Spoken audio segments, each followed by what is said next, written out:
Fan goes to your website, signs up for an offer, email or text marketing. So website, email, text marketing.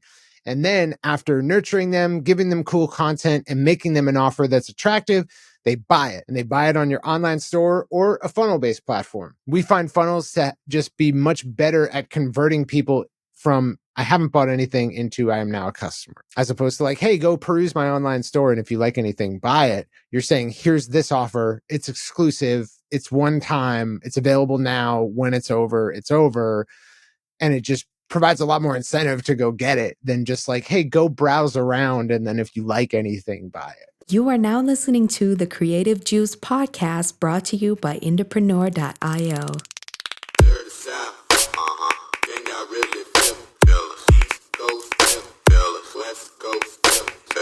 What's up, Indies? Welcome back to the Creative Juice podcast. This is episode 314. I'm your host, Jack McCarthy. With me, as always, is Circa.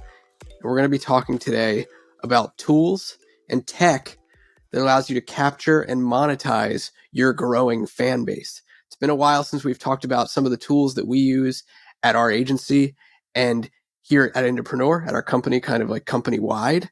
And so we thought this would be a cool, kind of fun topic to dive into today for anyone who is new or looking to expand their marketing tech. So we're really excited. What's up, Cirque? Not a whole lot, man. I'm pumped to get into this today. Yeah, me too. There's a lot to dive into here. We're always testing new stuff too, so I'm hyped to dive right into it. You want to give our listeners a little update on what's new inside of IndiePRO that kind of inspired this topic? For sure. Yeah. We haven't talked about it a whole lot on this podcast, but back in November, we basically purchased an all-in-one solution for a lot of the tools that we're going to be talking about today. And then instead of tacking it on as an additional service that our members could purchase from us, we just decided to give it away for free to all of our annual members. So basically, all of our annual members in November gained access to a platform where they have email marketing, website builder, online store, funnel builder, and then text marketing, automation, just tons of tools packed into one kind of platform. And so now, for anyone out there listening, if you were to join us at the annual level, it's exclusive to annual just because of the sort of administrative bloat of switching people in and out. But if you did want to commit to a full year with us, that now comes free with annual membership. And so we haven't really talked about it on this podcast a whole lot. So I thought it'd be cool to walk through all of the tools that are packed into that platform and just talk about, because at the agency, we don't strictly use that platform and we're rather agnostic to kind of which tool you use. So we're here to just give you kind of the landscape of all the tools that fit within those sort of categories I named. Yeah, for sure. I think this is going to be really fun to dive into, especially in light of that. We spent a lot of time kind of developing out the customizations that we made to sort of like the base level operating system of the IndieCRM. And a lot of people have been really stoked about it. It's been cool to see indies get their hands dirty, taking what we kind of provided as a starting point and making it their own and building websites and building funnels and selling and sending emails and texts. It's really, really great to see. So if you haven't gotten into the IndieCRM, we'll make sure we leave a link to IndiePRO in the show notes. Especially if you're interested in diving into some new tech. This could be a cool opportunity for you to do so. But let's dive into kind of breaking apart the pieces of a tech stack that allow you to capture and monetize a fan base, because that's really what a tech stack is meant to do. Like your social media, your audiences that you build up, that's kind of like your very, very top of your funnel, right? When it comes to building a fan base and building a business, a music career, those are things that platforms come and go, and you build audiences on different ones, maybe depending on who you are. But there's not really like tech that you own per se on any of those. It's when you start building out email marketing lists and tech marketing lists and online stores and websites and funnels and building automations that communicate with people on your behalf as you bring fans kind of deeper into your world. That's marketing tech, what makes up a tech stack. And there's sort of a few, I would say, like I would break them up probably like this. It would be like email marketing, right? Websites, e-commerce or online stores, funnels, those kind of all pack into three And most solutions you can get for online store don't have funnels, and most solutions you can get for funnels don't have online stores. That's true. Yeah, that's true. Yeah. We've got text marketing, which is kind of like an off to the side one that, to be honest, we haven't really had like a firm recommendation on text marketing that we've ever talked about on the show. I've just never really felt good about anything in particular. They're all okay, but sort of miss the mark. And then you've got automations, things that allow all of those things to communicate with each other and work on your behalf without you kind of manually cranking the machine. Yeah, and I'd love to start off in kind of logical order based on where fans might encounter you, right? So we'll talk about tools in order of when would a fan go through them in their journey as a fan. So it all kind of starts off with probably website. Just to tack onto what Jack said there is like a miscellaneous category where you have all these tiny little tools that you might need. For instance, like shipping and fulfillment is made a whole lot easier by something like Pirate Ship or ShipStation. But, it's not a very big platform compared to like a website build. But let's start off right at the beginning with websites, right? And we'll try to go through these and talk about sort of our ideals, what we'd like to see. But in kind of all categories, we want to see low cost, high customizability, or the ability to create whatever you want and set up whatever you want, and then ease of use, right?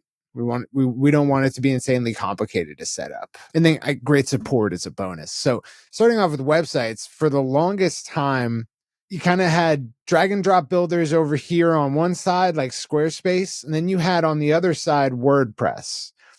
In terms of costs, WordPress always has been and kind of remains your cheapest option, but that's until you start adding on plugins that you might need to make it easier or more functional. So if you wanted a drag and drop builder with your WordPress site, now you're adding a yearly cost that's still probably less than Squarespace. But Squarespace is like, in terms of getting a great looking website really quickly, it is probably the best option, right? It just doesn't come with a whole lot of functionality. Like, it's not purpose built for marketing. So, you get a great looking website. You don't have a lot of control over how that website looks. It's designed with templates to look good out the box. But if you have any preferences for how it looks, that kind of changes things. So we'll start off with websites. Yeah, I think that's a great starting point because realistically, when you think about marketing, you've got audiences, right? Maybe you're an artist or a band and you've got audiences that you've been building up on socials, or you're running ads to grow a fan base.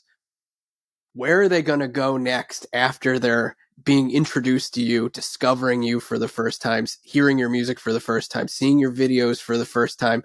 They're probably going to orbit you a little bit, hang out, consume your content, right? But the next place that they're going to need to go, probably all the platform that they're on, or ideally that's where you're sending them, is off the platform that they're on to take a next step with you. And what that so often looks like is sending them to a website page for an offer of some kind, usually a free offer. And so what do you need to send people to a website page? You need a website. The flow is very simple. Yeah. And so, just to kind of lay out the landscape, for the longest time, you had like Squarespace and WordPress as dominant market leaders. And you also had things like Wix, things like Bandzoogle for artists. Like Bandzoogle was a popular choice because it's marketed directly to artists. And I would say initially, if we go back to the beginning of IndiePRO 2017, I was very much skeptical of things like Wix, which didn't have a great toolkit, did not have a lot of extended functionality. It was very kind of easy does it, like Squarespace minus features, right? And then Bandzoogle, I was very critical of early on just because, I find that things that are marketed directly towards musicians have a small total addressable market. It's just musicians. They don't have a lot of money.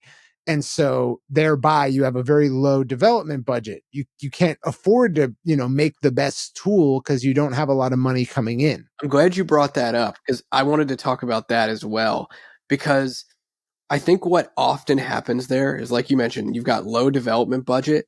And then I hate to say this, but a lot of platforms, website platforms, email marketing or text platforms, so on and so forth, that are built for musicians or for artists with their small TAM and probably a lower budget, they make guesses about the features that artists and bands need that they don't actually really need. And that's why you end up with limited feature sets. Yeah. It's also the case that like you're a tech entrepreneur. You're building a tool for artists. Artists are not very technically savvy, especially not in the world of like software as a service. So it's an arbitrage on like what you know versus what the musician knows. And you're trying to make a profit on the difference there, which I think is a bad setup. But that's just to say that I was initially very critical of Bandzoogle and Wix and Squarespace to a degree, just because Squarespace, while it looks nice, is not very good for marketing.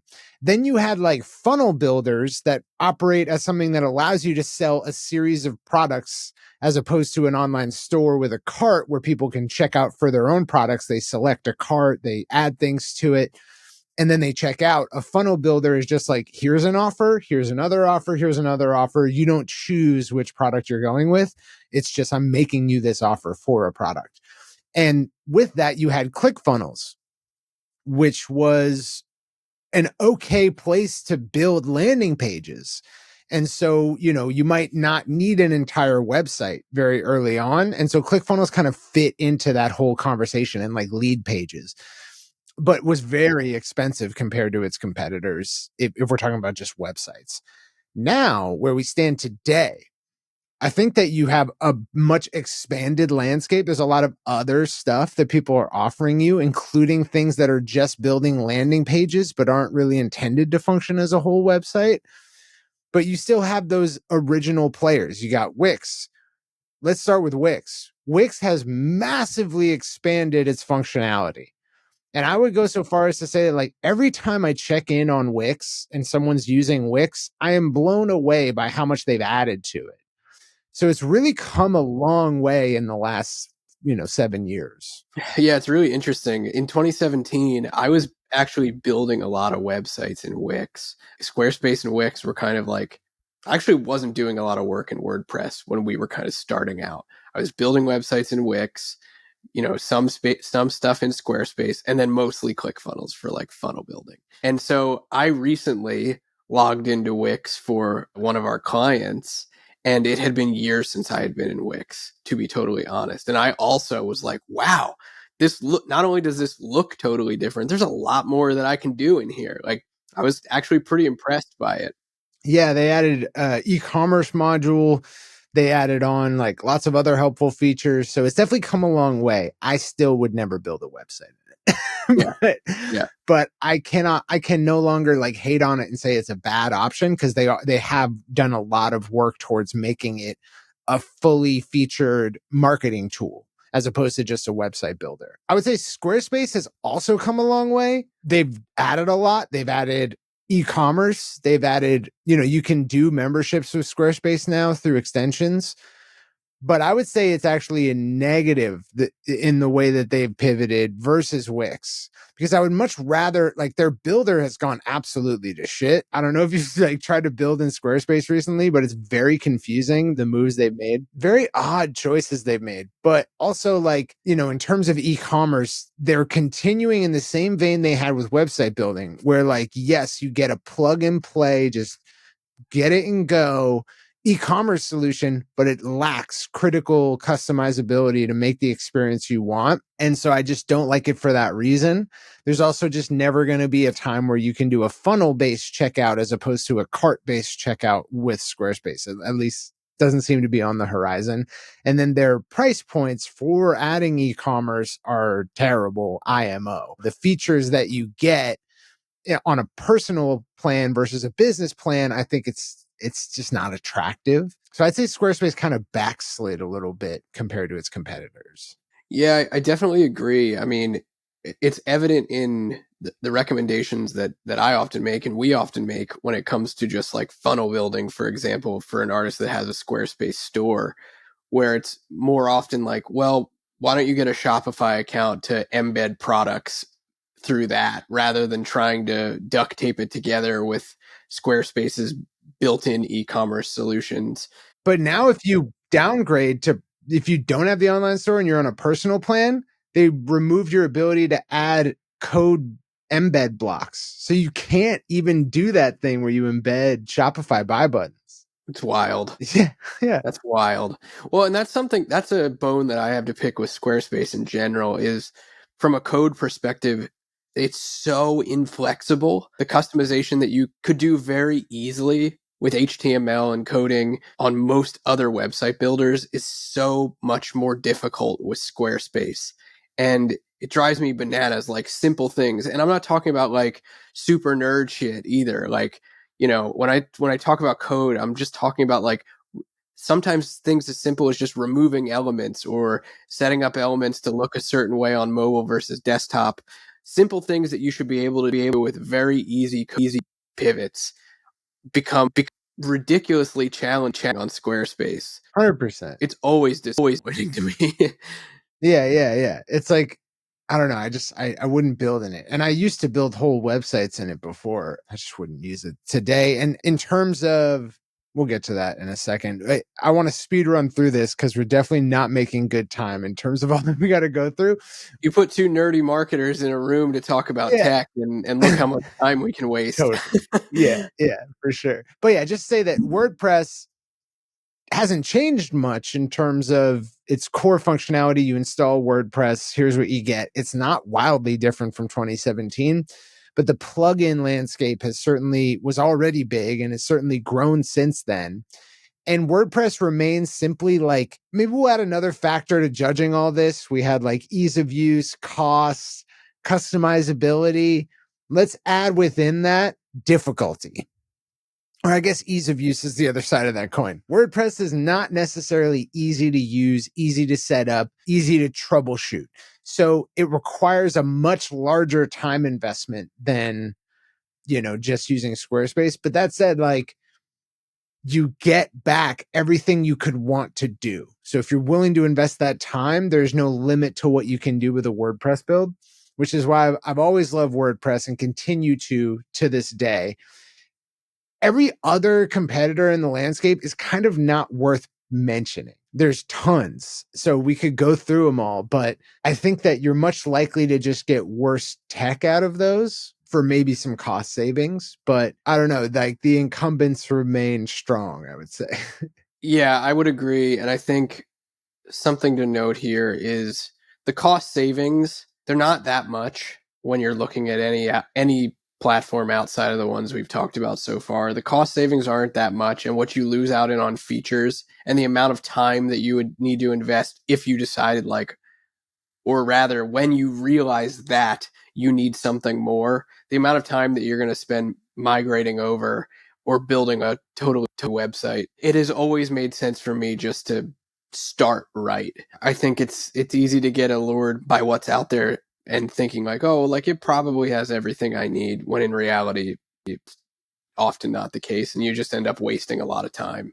Yeah. So now that we're closing out website, I will say that the IndieCRM that comes with our annual IndiePRO membership now has a drag and drop website builder that is very similar, in fact, to ClickFunnels' old builder and maybe what they're running today. I haven't been in ClickFunnels in a while, but I always loved ClickFunnels builder because, it wasn't the snazziest thing in the world, but it was no frills. Like you could really understand it very quickly and get around in it and customize it as much as you wanted. And that just wasn't the case with other builders. So I'm very happy to work in it now that it's essentially the same thing. And it has the ease of use of Squarespace where it's like there's not, old Squarespace, not the current one, whatever they're doing now, but the old one where it was just like drag, drop, customize the elements, good to go. So I'm very much a fan of the CRM's website builder, and it's not complex in the way that WordPress is, but with the CRM, you can build unlimited websites. So it's not limited to just one. You get,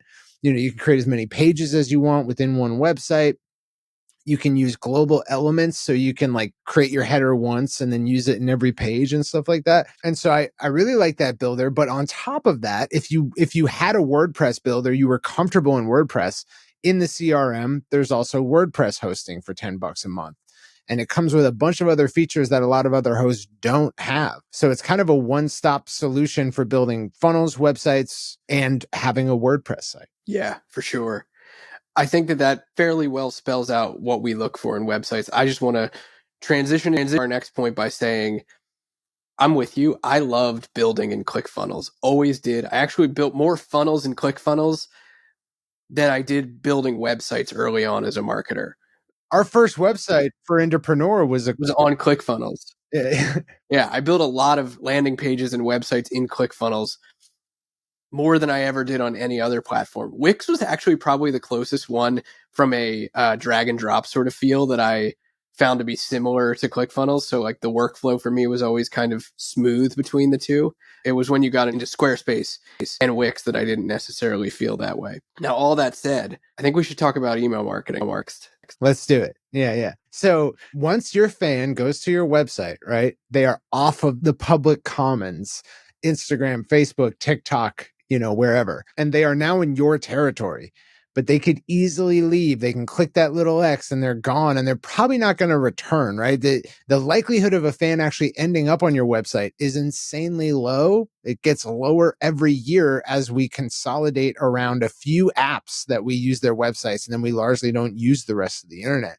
So once they're on your website, the incentive is to get their contact information so you don't have to rely on them coming back.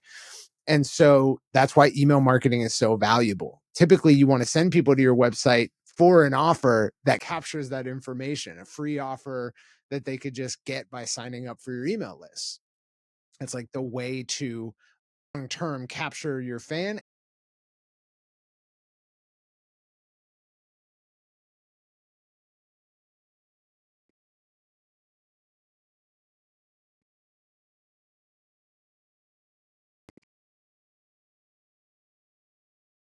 Count or limiting your reach and access to your own people.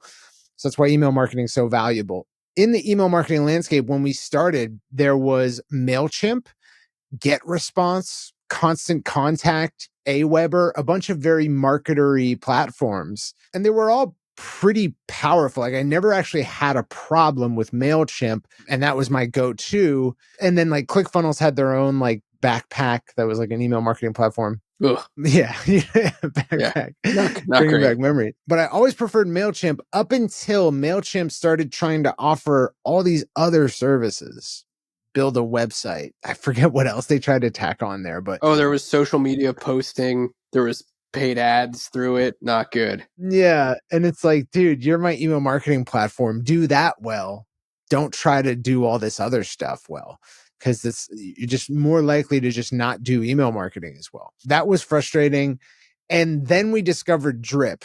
And Drip was like a disruptor to the space, because what they offered you typically in an email marketing platform, what you want is you want the ability to store contacts that integrates with web forms. So if your website has a form on it, it should be able to send any information entered in that form to your email marketing platform.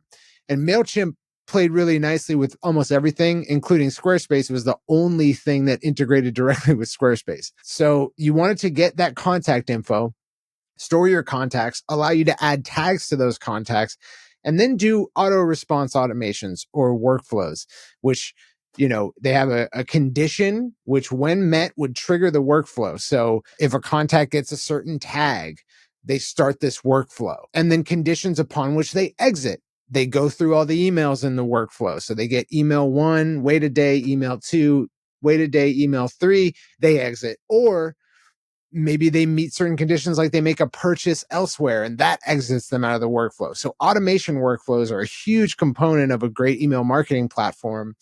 And the reason that Drip caught our eye so well is that it not only had, everything you could want out of an email marketing platform, but it also had a really unique approach to workflows, a visual drag and drop builder where you could like draw out a journey for a contact. You set a trigger, and then you draw this like map of what would happen to them. And it had conditional logic and all these things. You could split off branches, and super attractive features. And then it also had classic rules where you could like say, if this condition is met, do X, or, do X, Y, and Z, and build a workflow that way. So it just majorly disrupted like the incumbents, and we started using Drip religiously. And so that's kind of how the email marketing landscape has evolved. There's been many challengers, but the only real disruptor has been Drip in my. Yeah, Drip and Klaviyo kind of rose to the top for me in terms of the two that we would recommend to people, especially as they were starting to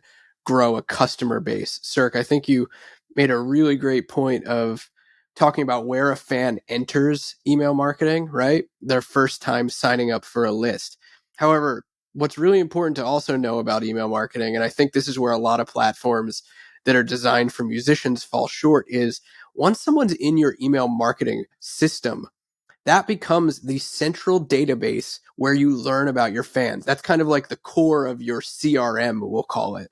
And Drip works really well for that because it allows for a really deep integration with online stores like Shopify, for example, where you can take targeted actions and automations based on what fans are doing after that point of entry, when they buy again, based on how many times they bought, based on how much they've spent. All of that stuff is really easily done inside of platforms like Drip and Klaviyo as well. The difference, a big difference between the two of them being price, to be honest. Klaviyo is can get very expensive, prohibitively so for a lot of indies. So that's why Drip, one of the big reasons that Drip has been a big recommendation. But that's kind of what brought Drip to the surface to me as far as like a clear recommendation. I mean, it's really, really powerful, and its flexibility became just something that was kind of out of this world compared to a lot of the others. And this was at a time where I was doing a ton of work inside of MailChimp, a ton of work inside of Aweber and other platforms like those. But that's definitely another core feature of email marketing that you want to be thinking about beyond just the opt-in. Yeah, integration, and beyond just the opt-in and the ability to send blast or very simple automations, is what can this do for me in the future as I grow a business? And again, this is where platforms that are kind of like your simple opt-in sort of for the music business for artists type of platforms that you see out there on the market right now. I know there's a few that are marketed pretty aggressively as like, this is the email marketing solution for getting your fans to sign up for stuff. They lack so heavily in the ability to really be a true CRM where you can track what's happening to a fan from the first time that they enter that ecosystem all through their life of being a customer. Yeah, yeah. And we'll underscore that by saying like MailChimp always had integrations with like Shopify. They were kind of complex and it was not very easy in the interface to see like how you set up what's going on. Drip integrates with like every cart, every payment solution gateway you could possibly imagine. And it's deeply integrated. Like the triggers and workflows can be triggered by things that happen in an online shopping cart like Shopify. And that data gets passed to the contact profile so that at any point you can create a list of people who have done X in Shopify. Just out the gate was a very attractive solution because of how many integrations it had. So yeah, love Drip. And we're in the process of starting to migrate our stuff over from Drip to the CRM. And it's a multi-stage process. We have a huge list. We have a lot of automations, but the CRM also has email marketing. So the IndieCRM also has email marketing available with our annual IndiePRO plan. And it's really common to Drip, more common to Drip than to MailChimp. 100%. Yeah, yeah. It has deep integrations. It's got segmentation, but the workflow builder is cool as hell because it not only includes anything like Drip basically gives you your email marketing and you can build workflows on that, but it integrates with everything else. So you can bring those into the workflows with custom events. Whereas the CRM is everything else. So its workflows are not just for email marketing, they're for website actions, they're for text marketing, they're for everything the CRM includes built in as triggers and actions to the workflows. And it's this visual builder, much like Drip. So it's been really cool, like figuring out how I'm going to move everything over there and exploring the workflows and seeing everything that it can do. It's another reason why we went with this platform. Yeah, definitely. Man, I could talk forever about email marketing and like the perfect email marketing system. But I think the main points that we just talked about really hopefully give a clear picture of like why email marketing matters at the entry point for a fan, and also why email marketing becomes like I said, the core of your ability to have a system that sees your fans from sign up to multiple raving fan customer level. It's so, so important. And I think if you're listening to this and you're considering email marketing platforms, that's probably like the biggest thing that I would keep in your mind as you're picking. Because sometimes the investment in a better email marketing platform out the gate will save you so much time and such a headache when you're trying to migrate later. Because, and I can say this from the bottom of my heart as someone who has dealt with so many email marketing migrations over my life, too many email marketing platform migrations, it sucks to migrate email platforms. So if you can pick the right one first, just do it. It's worth it. It really, really is. That's another sick thing about the CRM is the import export feature for email marketing migration. Like, found it pretty seamless to migrate someone's like Drip or MailChimp over with how it handles import export. That's kind of a nuanced part of it. But and then another thing is like we'll get into this in automations, I guess. Let's talk about automations. Let's just do a quick aside for text marketing real quick, which is like TLDR, the CRM includes text marketing. There have been 1,000 easy does it, wacky music tunes like type, or influencer based like text marketing solutions like Community. And is Lalo a text marketing or Lalo has some text marketing. I didn't want to call out Lalo too hard when we talked about email marketing, but yeah, Lalo does some text marketing too, as in you can send text. yeah. So like actual marketers have always used Twilio. Twilio is the platform powering most text marketing for serious marketers.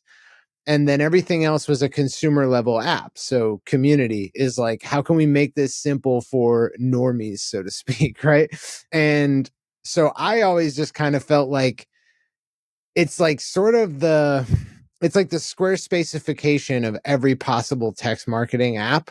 Like, we're going to limit your ability, limit your control, overcharge you to basically do you the service of making this incredibly simple for you. Whereas if you were willing to deal with a little bit more complexity, then you could get just so much better pricing and so much better features and customizability.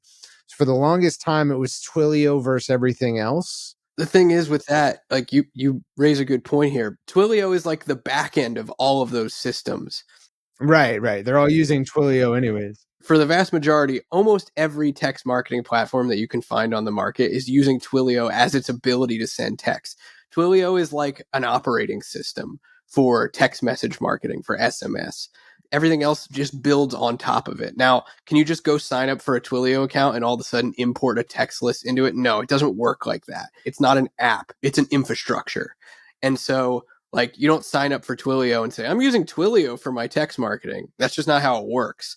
But all of those other platforms build on top of Twilio and then mark up the cost. Yeah. The text marketing landscape still remains like it leaves a lot to be desired.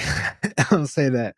I've never had a text marketing platform that I really, really loved. Like, all of them have things that if I could pick and choose from them, I would, create some sort of super Frankenstein text marketing platform that would be sick. I love some of the things about Community, its ability to segment and the way it segments and kind of like the engagement that you can do with that in messaging is super, super slick. I always love that about Community. But then there's tools like Easy Texting, I think is the name of the platform. I used it a handful of times with some of our clients. And I always found that to just be like super user friendly from the standpoint of like, oh, there's not a lot here to like trip me up. Like, I have my list. I can send them tag. Cool, tight. This is easy. It was in the name. That's the kind of stuff where like, some platforms just make it prohibitively difficult or their UI is whack and really like 1995 looking. But I've never had one that I felt so strongly about. I've said this on the show too. Like, there's never been a text marketing platform that I'm like, yeah, this is the one, dude. Like, this is the one that everyone should use. I've never felt that way. Yeah, there is no drip for text marketing. There is no like build complex automations, integrate with everything else, triggers and actions. I really, Yeah. really thought that ManyChat was going to do it, dude. I really thought that Yeah.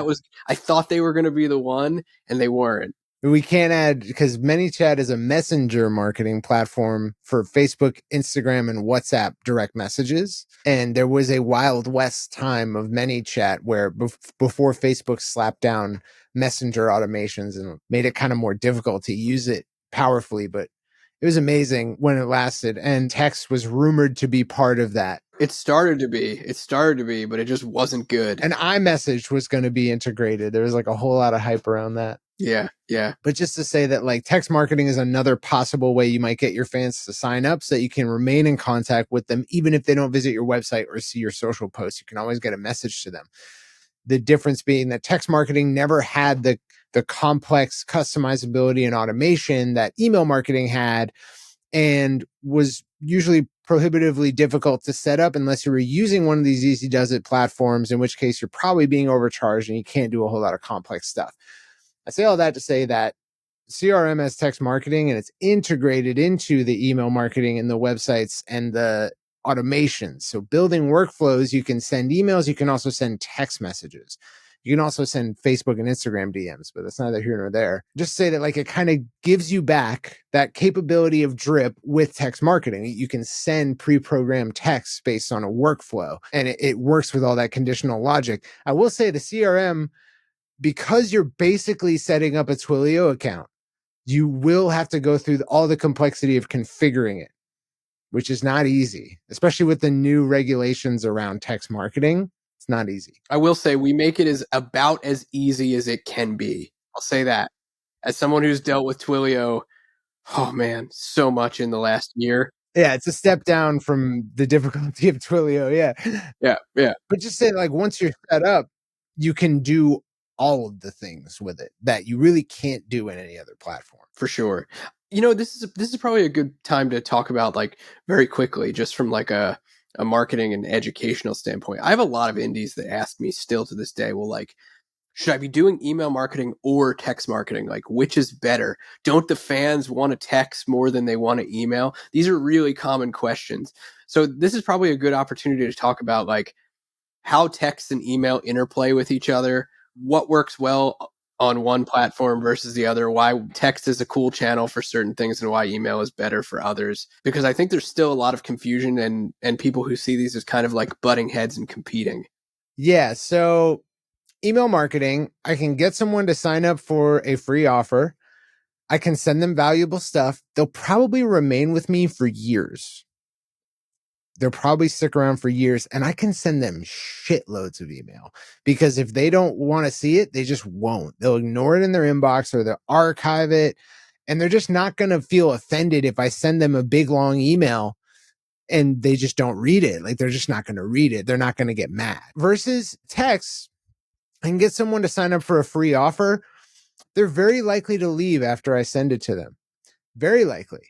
And if I send them a big long message, they're also very likely to leave. And if I send them too many messages per week or per month even, they're also very likely to leave. People always talk about text marketing. Oh, it has these amazing open rates, amazing click-through rates. It's like, yeah, because everyone for sure opened and read your message.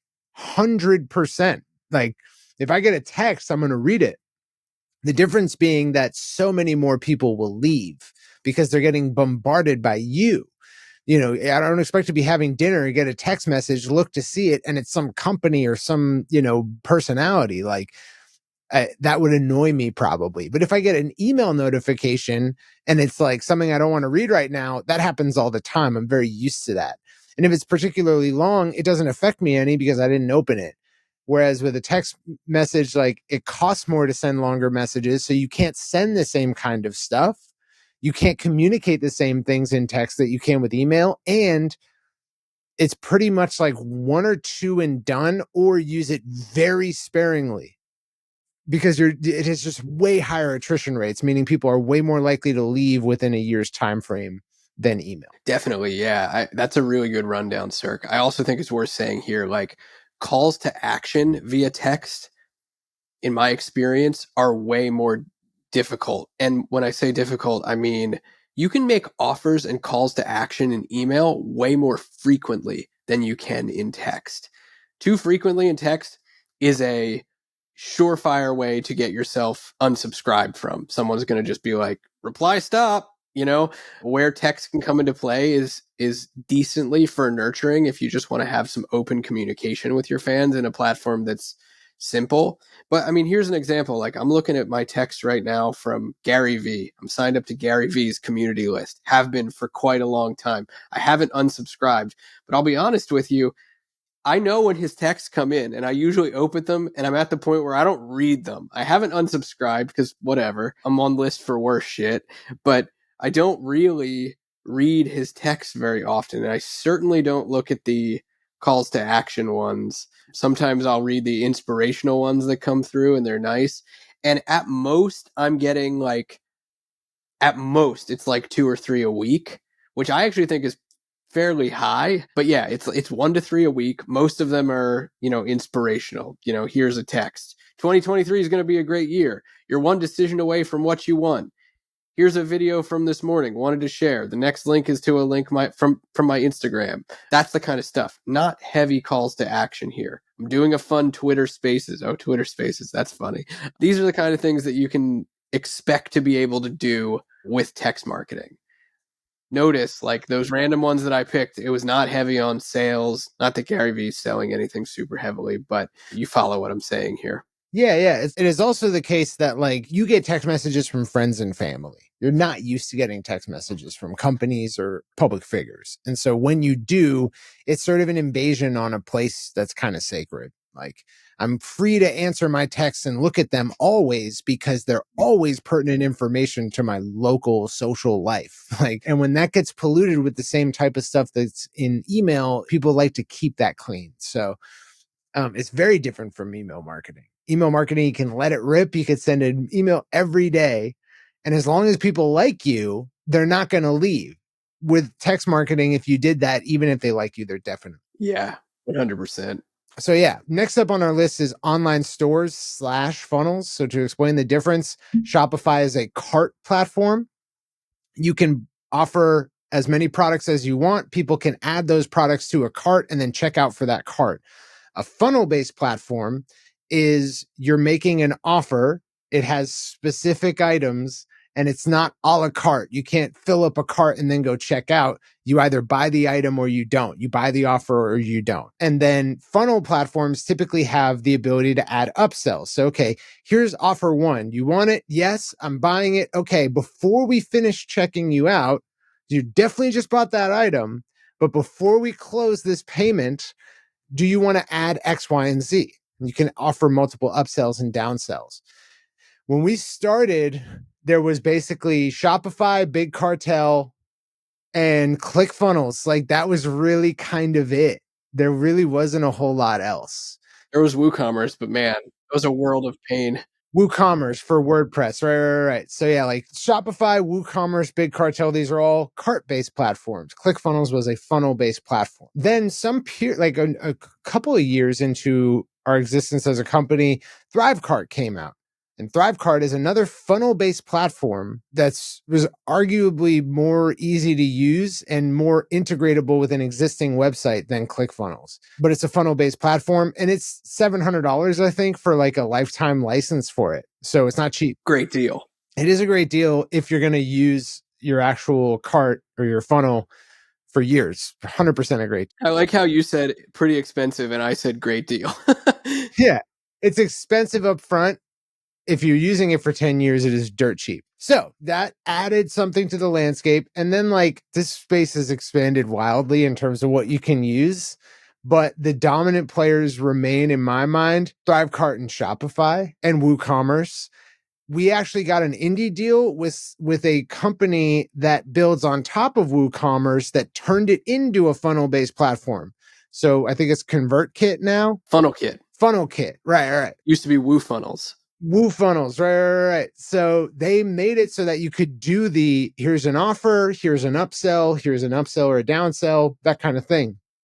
They gave you that functionality. I think they're great, especially given like WordPress is typically your most difficult to set up, but lowest cost, most customizable option. I think that extends out to WooCommerce and WooFunnels or FunnelKit now. Definitely, yeah, I agree. Yeah. So Shopify can also be turned into a funnel-based platform, but it's not pretty and it's not cheap. Zipify is kind of our bolt-on tool that we like to recommend for that. I like Zipify quite a bit. Yeah, but like ClickFunnels for the longest time was the only place where you could really customize that checkout experience. You're controlling the sales page where people enter their information. You are controlling the upsells page. You are controlling the thank you page. So you can design it however you want. On Shopify, unless you're getting an extension or an add-on that gives you page building capability, it's tough to design a Shopify page or to design a Shopify store. You're choosing from preset templates. You have very little control over what product pages look like. You can enter some text and, change some colors and images around, but that's about it. So you don't get that drag and drop builder experience from Shopify. It still remains the dominant cart-based platform, and it has tons of add-ons. Yeah, for sure. And I'm glad you mentioned add-on Circ, because as we mentioned so far as we walk through this, the IndieCRM integrates with Shopify, which is nice. Allows you to, if you have an existing store on Shopify, integrate all of your email and text workflows with it, which is great. It also allows for funnel building and checkouts through the CRM itself. And we've actually built out some custom integrations where Shopify and the funnel builder and checkout process talk to each other, which is pretty slick and something that you don't often find, especially if you're trying to use Shopify as the fulfillment platform for, printing orders and doing shipping and things like that, which is kind of what we recommend most people use it for, especially if they're using something like the IndieCRM. Like Shopify can be the easy sort of a solution for shipping and fulfillment. If you're not wanting to use a platform like ShipStation or Pirate Ship, it's the easiest and cheapest way to do it. Yeah. So the CRM is more, when we got it, it was more in the funnel-based platform variant of things. But even better than ThriveCart, like ThriveCart recently added page building. So now you can design a whole checkout experience in ThriveCart and make pages for it. With the CRM, it gave you that access before ThriveCart had it, and still to this day, where like there's a whole feature in the CRM, build a funnel, you build the page for it, you put the order form on it, you put all the buttons, you can design everything, and you can add products to that funnel so that these are the products that people are checking out for. So pretty much like the experience we had with ClickFunnels back in the day, at a much greater price point, obviously, it's free. And I would say it's a step above ClickFunnels that removes some annoyances that I had with it. That said, so the cart-based platform part of it, the CRM, the platform is built on, started adding online store features. Why? Because their competitor, ClickFunnels, started adding online stores and they had to catch up. So they had to start meeting the needs of e-commerce marketers. So now they're starting to add these online store features and operate much like a cart as well, like Shopify or like Squarespace Commerce or what have you. They're still in development. There's still leaves a lot to be desired. One of the main things we're all waiting for is shipping calculation so that at checkout, people can set their location and you can charge a shipping rate. Right now, we have to bake that shipping rate into the cost of things. So it's this plus shipping and then taxes. It would be even nicer if they're going to add fulfillment where we can, like in Shopify, we can just one-click print postage for all these orders and then pick and pack them. CRM has funnel experience, funnel-based platform. We're recommending people integrate their Shopify with it for the cart portion of it, but hopefully soon it'll do the cart portion as well. And what's cool is you can use the cheapest version of Shopify to do that. The absolute bare bones. I think it's called the starter plan. Yeah, it's like $5 a month. Yeah, it makes it super, super affordable to be able to do, which is great. But that's the e-commerce portion of your tech stack kind of fully explained here. And I guess we didn't say this explicitly, but maybe we should. This is how people buy from you directly. No middle person, nobody else. This is how you build an e-commerce revenue stream in your music business. We talk about that plenty on the show. Yeah, in case it goes without saying. Someone went to your website, right? Fan goes to your website, signs up for an offer, email or text marketing. So website, email, text marketing. And then after nurturing them, giving them cool content and making them an offer that's attractive, they buy it, and they buy it on your online store or a funnel-based platform. We find funnels to just be much better at converting people from I haven't bought anything into I am now a customer, as opposed to like, hey, go peruse my online store. And if you like anything, buy it. You're saying, here's this offer. It's exclusive. It's one time. It's available now. When it's over, it's over. And it just provides a lot more incentive to go get it than just like, hey, go browse around. And then if you like anything, buy it. So that brings us to the final two pieces of this. First one being automation. And really what we're talking about here is you have all these tech pieces, email marketing, text marketing, website, online store, funnel. How do they all talk to each other? If someone fills out a form on your website, how does that get over to your email marketing platform? If someone buys something from your online store, how does that get to your email marketing platform? How does that all fit in with your website? How do I go from the website to the online store? All of these pieces of tech need to talk to each other and share data about what's happening. Otherwise, you're missing out on crucial decision-making information. And so in the past, what we originally were using when we started off as a company was Zapier. And Zapier remains like one of the best options out there to this day. It's the glue to so many things. Right. Yeah. So like, for instance, like Squarespace always talked to MailChimp pretty natively, although I think we used to have to use automations through Zapier. So Zapier basically, Zapier talks to Squarespace. It talks to hundreds of different apps. And so it can receive data from one app, start an automation, and spit out whatever data you want, or transform that data and then spit it out to other apps.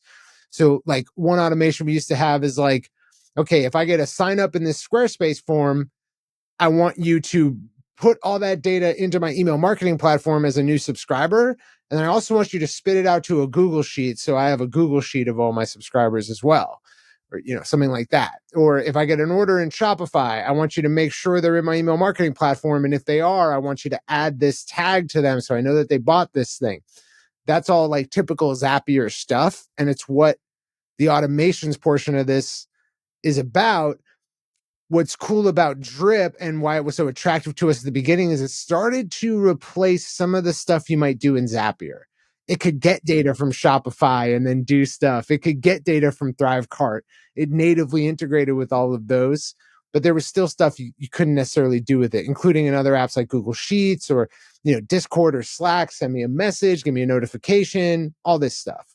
Yeah, for sure. And I think Drip starting to replace that, or at least augment it in certain areas, was kind of the turning point in a lot of ways for what we look for in email marketing platforms. Is like, how much is it making my life less decentralized? How much easier is it for me to connect everything in my tech stack together? And so that's why when we were working on building out the IndieCRM into the functionality that it has, we were looking for how much can we automate inside of this platform. And so that's what we did. A lot of the automations that we would usually have to recommend building inside of a platform like Zapier, you don't have to do, which is cool.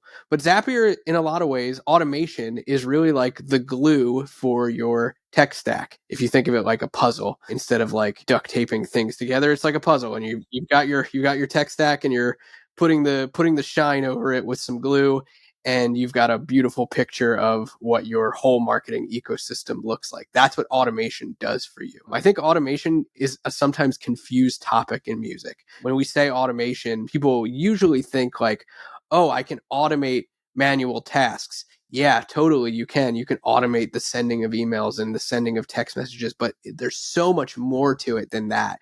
You're automating really at the core level. You're automating the transfer of data. And that's the stuff that is way more valuable than just like, oh yeah, you can automate sending an email. Sure, that's great. That's like just scratching the surface of what it means to really build automation into your music business. Okay. For one example, right? When people join our community, right? So people join IndiePRO, for instance, if you were to go sign up for annual to get access to the CRM, you're joining our community. And then we give you access to our private Facebook group. But if you leave, we have to remove that access. And, you sign up for IndiePRO with your email, not your Facebook name. So we don't know how the two are linked. And so instead now we have an entryway where you're filling out a type form to get entrance into the Facebook group. That type form then immediately posts inside of our membership plugin on WordPress. So it gives some data to your contact profile in our membership platform. So now your Facebook name is in our membership platform on WordPress. And then it checks to see, are you an existing member or not in that membership platform? If you are, it then creates a task in Asana for our success team to let you into the Facebook group. And then it updates your subscriber contact in Drip to include your Facebook name. Insane, right? Like you could like involving multiple different applications on different platforms. And so, yeah, like that's the kind of automation we're talking about, is being able to work with entire Google Suite, Google Sheets, Google Docs, any communication app, any task management app, any email marketing platform, text marketing platform, website builder, online store, communicates with all of it. Yeah, that's good, dude. That's such a good example of like how automation can solve complex issues in your business as you go and as you grow. Another example, this is an old one, actually. I probably wouldn't set it up like this anymore. But I remember years ago in like 2018, one of our clients wanted to simplify their process for building out tour related marketing assets, because they were like, man, we have this big, long to-do list in Asana that we use every time we announce new tour dates. You know, we put them inside Songkick, and then it goes on our website, and then we build out multiple email campaigns and all of this stuff. And they were like, what can we do to automate it? So what we had built out was, when they uploaded a new event into Songkick at the time, it actually created a template email through Zapier. It created a template email inside of MailChimp based on a tour marketing template that had been built. It created an Asana task for that client to then copy and paste in some copy that was pre-filled out for them based on the date that they put together, and gave them like the targeting criteria and all this stuff. And then it tagged their guitar player to build out a graphic, and kind of simplified the process of like, we don't know when we need to look at this to-do list and specifically what the pecking order of tasks is. And that's the kind of stuff, again, this is like an old example, but that's the kind of stuff that you can really get in the weeds with, of like, what would make your day-to-day life easier. Goes way beyond just like, can I send an email when somebody does something? Yeah, yeah. So yeah, like I said, Drip started to eat some of Zapier's lunch, but Zapier was like the dominant way to do all of this. Now there's not a whole lot I can build in Zapier that I can't build in the CRM. CRM has workflows. That's a lot like I said, like Drip's workflow builder, but it also communicates with external apps. It communicates with Facebook and Instagram DMs. It communicates with text marketing inside the CRM, email marketing, website, contact management, and then Google Sheets, AI. It can do math logic and if then and branching and all this stuff, conditional logic. So, and then it can do external API calls for anything that it doesn't natively integrate with, which I sometimes have to do in Zapier anyways. So that's a little bit more complex, right? Like your average easy does it user, not very tech savvy, is not going to be able to set that up.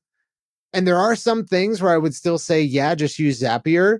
But you know, our Zapier budget is like $400 a month, I think. And the more like any bit you can cut down on that is worth its weight in gold. So yeah, that's to say that like the CRM includes powerful automations beyond what you would get with kind of any other platform besides Zapier. For sure. Yeah.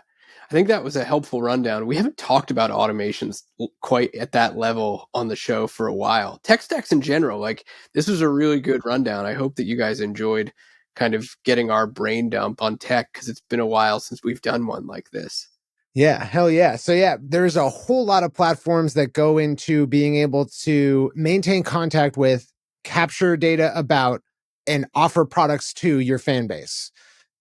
There's a lot. We just went through it all. Your tech stack budget could easily, if you're doing a lot of volume, reach into thousands per month. Ours certainly has. And hopefully, you know, with the CRM, we're giving indies an alternative that allows them to cut. I mean, it has allowed so many indies in our community to cut down a lot of costs by using it. And it's free with our annual membership, which is cheaper per month than our monthly membership. So if it sounds good to you, definitely check out IndiePRO or join us up for monthly just to see what else comes with IndiePRO besides the CRM. And then if you like it, you know, jump on board for annual and check out the CRM. It's definitely helpful. For sure. We'd love to have you guys. Well, with that, hope this helps you guys build out some cool stuff for your music marketing. If you haven't built a tech stack, this should give you a little bit of a roadmap. Hope you dig it. We'll catch you next time on Creative Juice. Peace. Can y'all really feel the East Coast, feel the West Coast?